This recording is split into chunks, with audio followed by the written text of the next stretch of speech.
Hi, welcome to week 9 of teacher training. This week we are looking at Japa Mala. Japa Mala is a form of meditation. It's chanting, and you use mala beads in the chanting. There are many different styles of mala beads. There are like these are rose quartz, so you can find rock and mineral malas. And I've got a few different pair of those. This was a gift. There's also wooden malas. I've got a set of wooden malas here.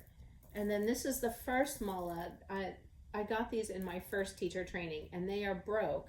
And they say that when your malas break, the energy of whatever it is that you're in at that time is dispersed, and it's time to get some new malas and to move on to the next lesson and the next phase, the next step on the journey. So if your mala beads ever break, do not fear. Go get yourself some new malas.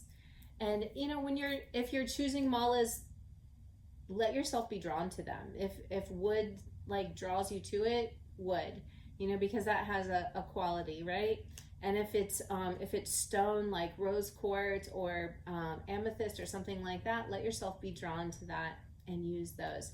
So mala beads are typically 108. There's typically 108 beads on the strand with a guru stone. And a guru stone signifies the end of the 108. And so this is like a stopping point or a completion point. All right, so why do we chant? Well, chanting is a form of meditation, and we know that meditation is good for us. Meditation reduces stress. It can remove cravings. It can help subside cravings. And those could be like all sorts of things: smoking, eating, or just like the craving to worry, or that sort of propensity. So meditation is good for that, bringing down anxiety and really elevating us, bringing us into harmony, harmony, the nature of the way of things, right? So we can like get in the moment, get out of the past, get out of the future where nothing is happening in the future, right? It's all right here.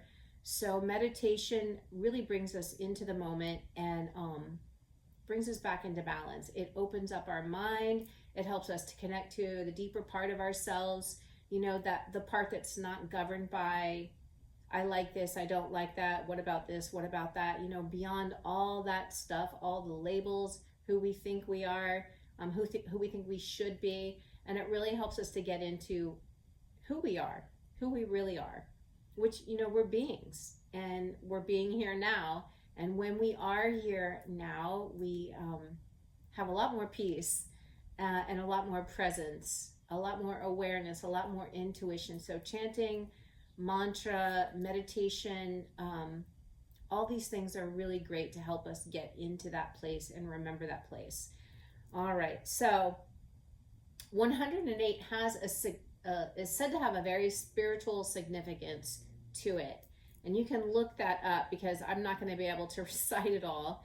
But there's like, cosmic distances that are in relation to 108, and there's a lot of that mirroring in nature of 108. So it's pretty cool. So you look it up, all right.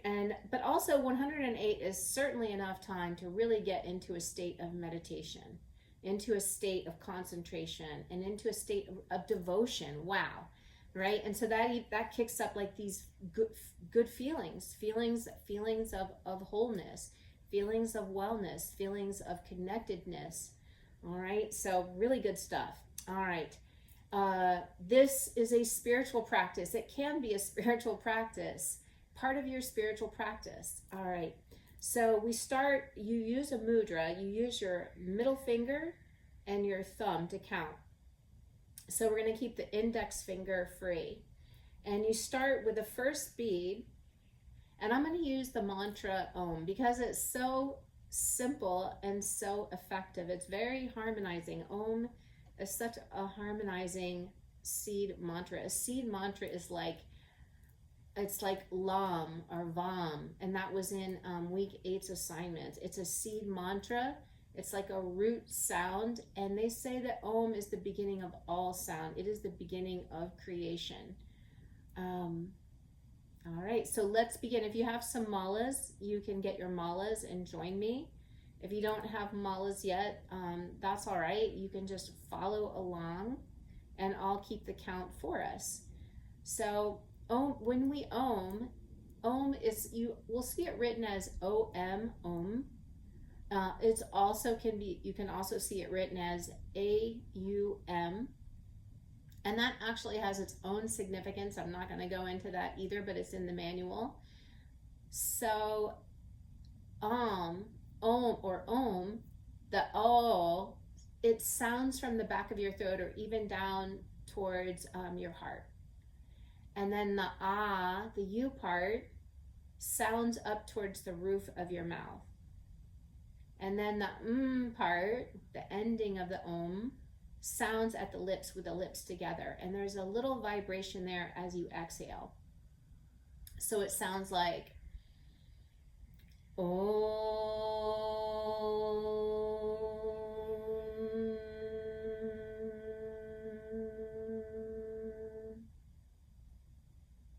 The silence after the Om is really pleasant. There's something very significant to that.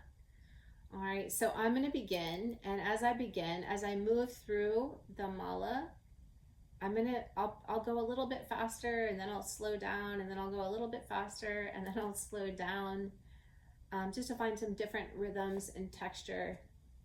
So we're going to sit up tall, because when we sit up tall, there's less distractions with the back rounding and vertebra pinching. It just creates a little more space through your ribs, a little more space around your chest, your heart, your shoulders, and it keeps your back stable.